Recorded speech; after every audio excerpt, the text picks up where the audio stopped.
Pendant plus d'un an, les personnels de santé, du médico-social, du social, des EHPAD ont multiplié les actions pour alerter sur la situation de l'hôpital, des urgences, des déserts médicaux, de l'accueil des personnes âgées, laissant craindre, en cas de vague épidémique, de véritables catastrophes sanitaires.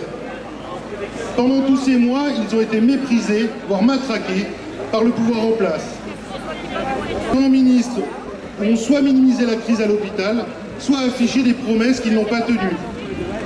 Avec le coronavirus, les alertes répétées des personnels soignants sont devenues une réalité et l'engorgement des services de réanimation, le manque de lits en soins de suite pour des malades lourdement atteints, la nécessité de transférer des patients et des patients très malades en train à l'autre bout du pays, la fermeture des services jugés non urgents, la surmortalité enregistrée dans les maisons de retraite, l'absence de masques et de surblouses de protection en nombre, les internes et les étudiantes en santé réquisitionnés, travaillant souvent sans protection et pour un salaire de misère. Le monde malheureusement donné raison. Toute la politique de casse de l'hôpital et plus largement de la santé, de la sécurité sociale et de la protection des populations les plus fragiles doit être abandonnée. Cela a sauté aux yeux de la population, inquiète face à la pandémie. Les élans de solidarité populaire se sont noués avec eux, notamment tous les soirs à 20h, au cours d'applaudissements soutenus dans tout le pays. Il est temps de considérer prioritaire la réponse aux besoins de la population et d'engager, au sortir de cette crise sanitaire, un plan de programmation et de reconstruction de tout le système de soins, comme de l'ensemble des services publics au service de l'intérêt général. Déjà, le projet Ségur, voulu par le gouvernement, montre ses limites et ressemble à une nouvelle imposture débouchant sur des mesures confortant la politique libérale qui prévaut depuis des années. Le 25 mai, le gouvernement a lancé le Ségur de la santé. Cette vaste opération de communication fait écho aux propos tenus par notre président de la République lors de son allocution télévisée du 12 mars. Très vite, nous avions compris que nous vivions une situation inédite et que nous étions mal préparés à la surmonter. Depuis le début de la crise sanitaire, toutes les annonces de santé publique ont été marquées d'incohérences et d'injonctions paradoxales, bien souvent non comprises, non seulement par la population, mais aussi par la communauté hospitalière. Ces incohérences ont été provoquées par le fait que tous les discours officiels et dispositifs adoptés ont été en priorité inspirés par une adaptation à la gestion de la pénurie de matériel et de moyens au détriment d'une réelle réponse aux véritables exigences sanitaires en termes de soins et de prévention. Aucun champ d'intervention de nos secteurs n'a été épargné. Nos établissements de santé, comme ceux du social et le médico-social, à travers les EHPAD et les établissements pour enfants et adultes handicapés. Les difficultés rencontrées ne sont pas toutes du même ordre, mais ont toutes un point commun: le manque de moyens humains et de lieux et services adaptés. La gestion par l'économie et la rationalisation des coûts appliqués ces dernières décennies ont confirmé par notre gouvernement qu'il ne faut plus. L'expérience particulière que nous traversons fait largement écho à la mobilisation des personnels qui s'est amplifiée ces derniers mois. Les revendications en termes de moyens, d'ouverture de lits et de services, d'effectifs, de salaires, de qualification, de reconnaissance professionnelle, de conditions de travail semblait être enfin apprécié par notre gouvernement comme un socle incontournable à l'instauration d'une autre politique sanitaire et sociale plus juste et plus efficace. Les propos tenus par le président Macron lors de sa dernière allocution télévisée, début mars, pouvaient apparaître comme porteuses d'espoir. Mes chers compatriotes, il nous faudra demain tirer les leçons du moment que nous traversons et interroger le modèle de développement dans lequel s'est engagé notre monde depuis des décennies et qui dévoile ses failles au grand jour. Ce que révèle d'ores et déjà cette pandémie, c'est que la santé gratuite, sans condition de revenus, de parcours et de profession, notre État-providence, ne sont pas des coûts ou des charges, mais des biens précieux, des atouts indispensables que le destin frappe. Ce que révèle cette pandémie, c'est qu'il est bien les services qui doivent être placés en dehors des lois du marché. L'illusion a été de courte durée. Force est de constater que sur le fond, aucun réel changement n'est au programme. Ma santé 2022 et le PERS 2018-2028, qui sont une suite logique aux réformes dévastatrices appliquées depuis maintenant plus de 30 ans, demeurent les textes de référence à la politique de santé de demain.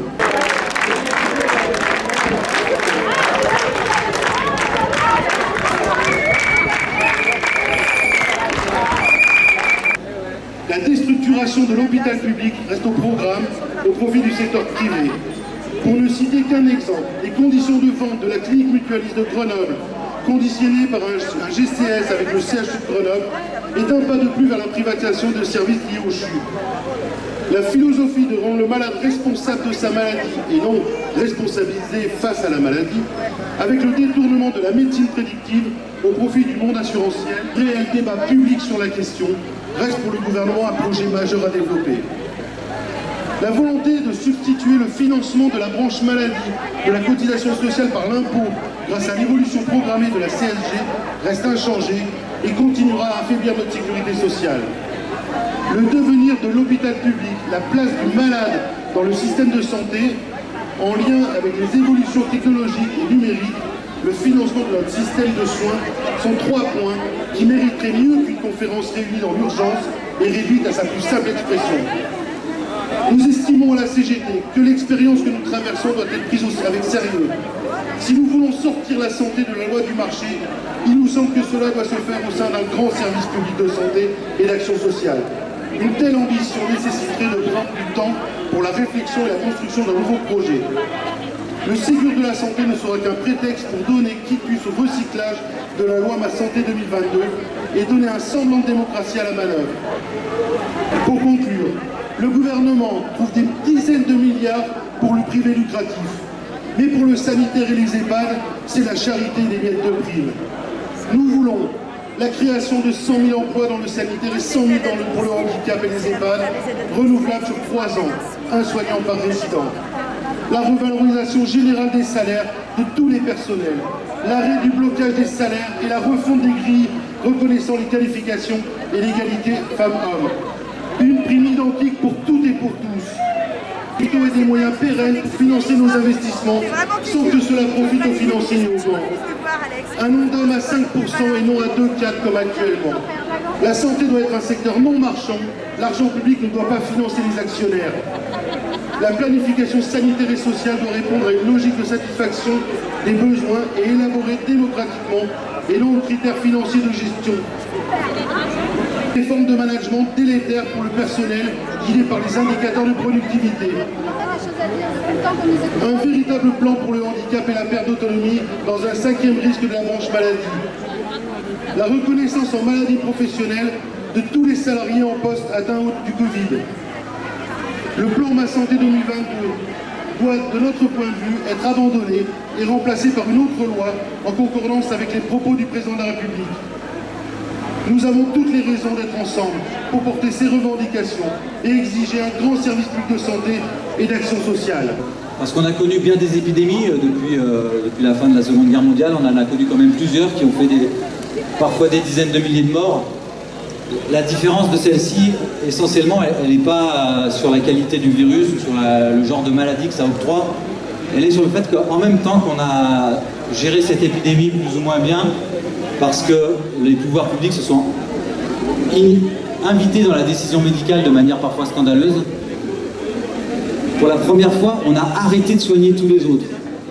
C'est-à-dire qu'on a fermé les hôpitaux, fermé les cabinets en ville, et ça a généré, en plus de la maladie dont on parle tous, ça a généré un retard à la prise en charge dans le cancer, dans l'insuffisance cardiaque, avec des maladies qu'on ne voyait plus et qu'on voit de nouveau. Vous chercherez sur internet ce que c'est que la strumite. C'est une maladie qui avait disparu, qu'on a revue parce qu'on ne surveille plus les patients. Et ça, c'est au moins aussi grave que la maladie elle-même. Les réactions par rapport à la maladie. Je ne reviens pas sur le fait qu'on n'avait pas de masque. Maintenant qu'il n'y a plus de virus, tout le monde a un masque. Mais au moment où il y avait du virus, on n'avait pas de masque. Et il y a eu aussi une chose nouvelle dans cette histoire, c'est que pour la première fois, on a divisé en deux les malades. Il y avait ceux qui avaient le droit d'être soignés et ceux qu'il ne fallait pas soigner.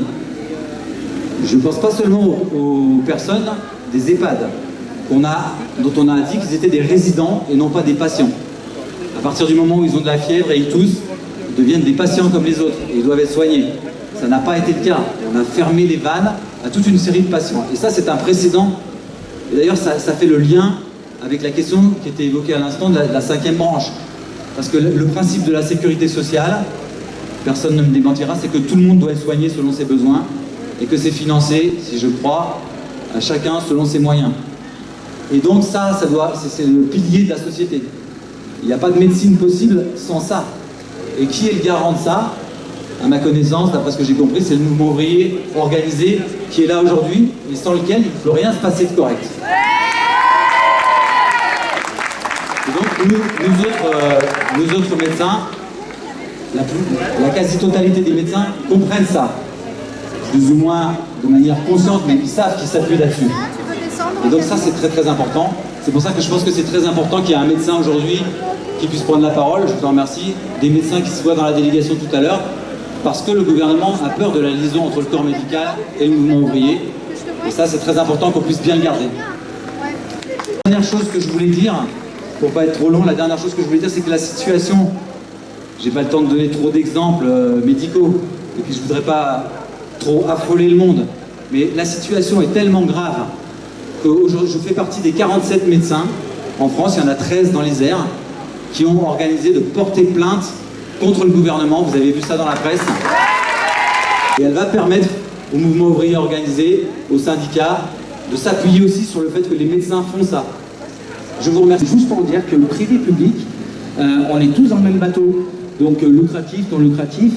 Le sujet aujourd'hui, c'est que le Ségur de la santé concerne toute la santé.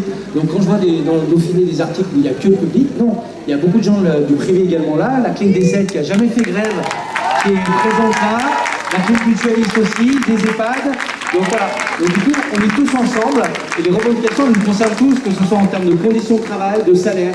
Donc voilà, pas de division et c'est ensemble qu'on pourra effectivement gagner.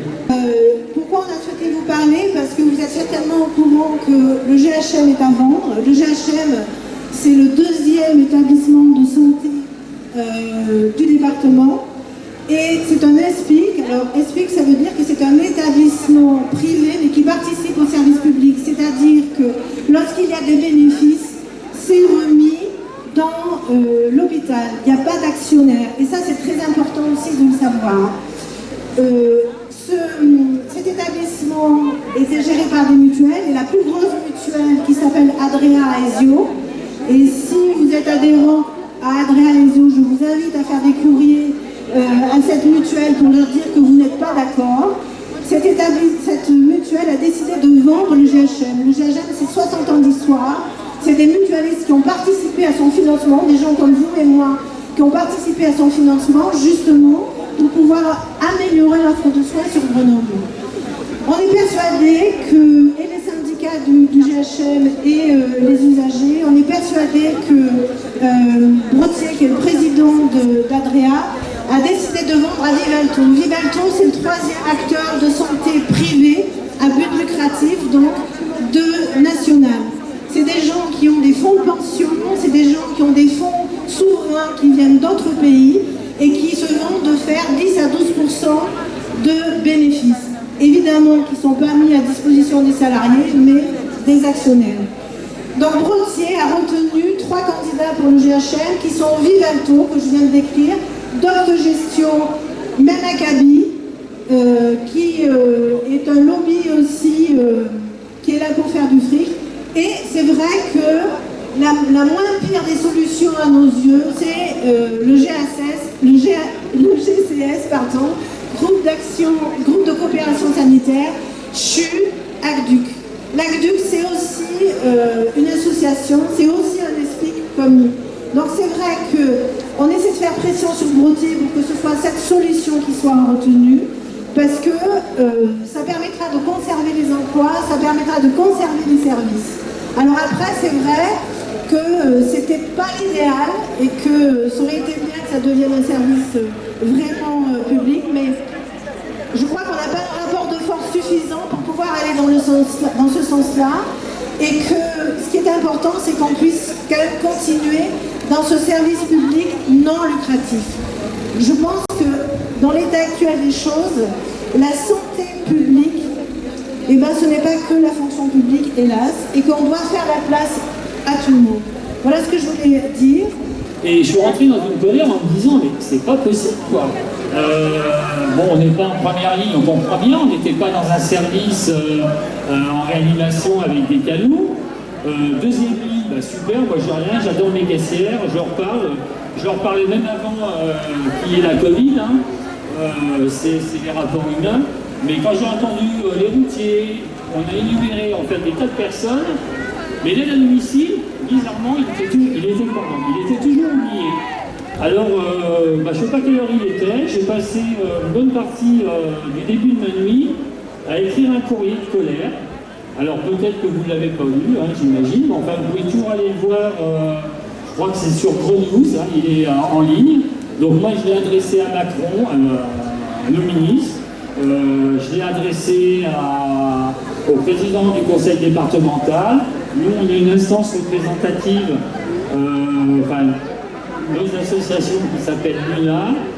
En fait, j'ai essayé de faire ma part, voilà.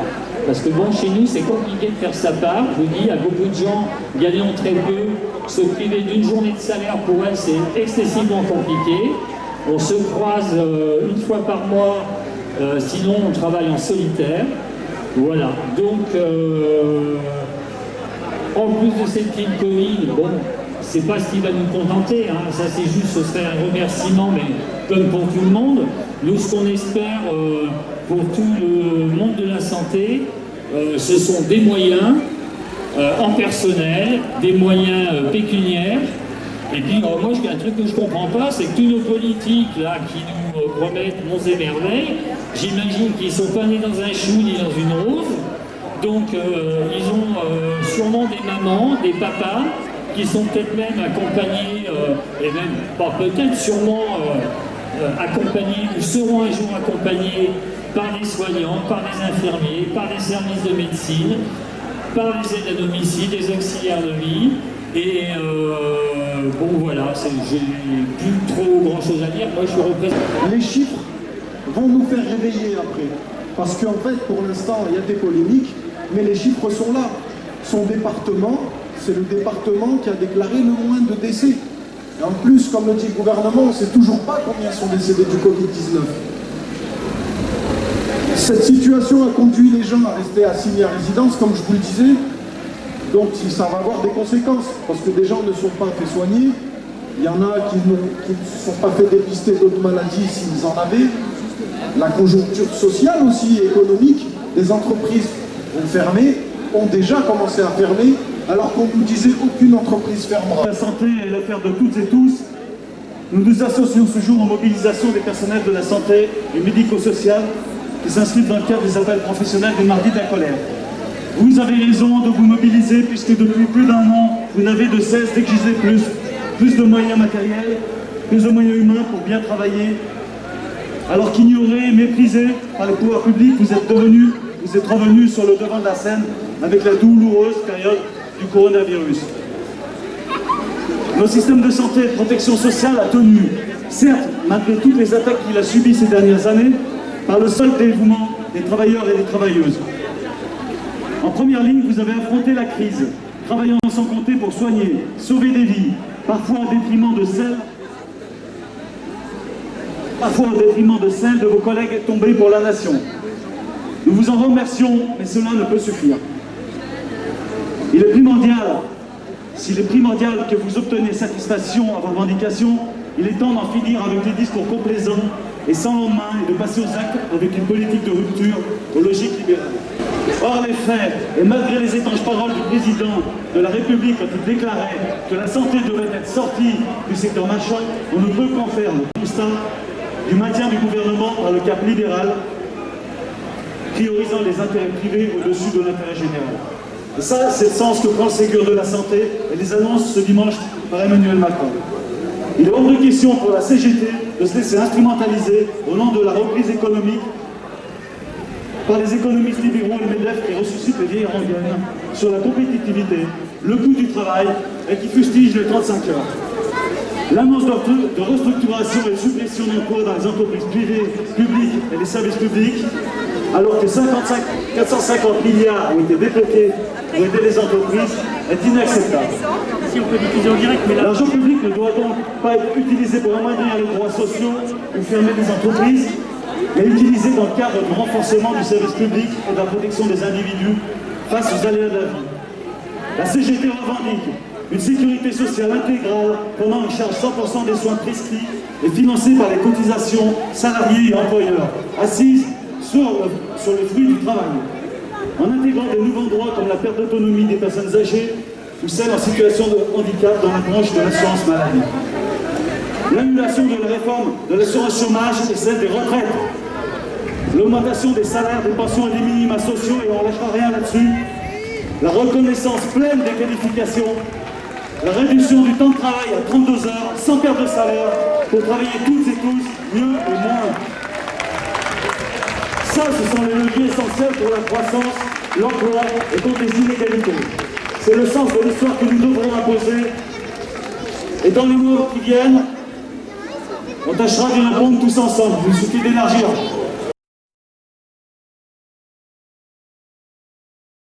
Perte d'autonomie dans un 5e risque de la branche maladie.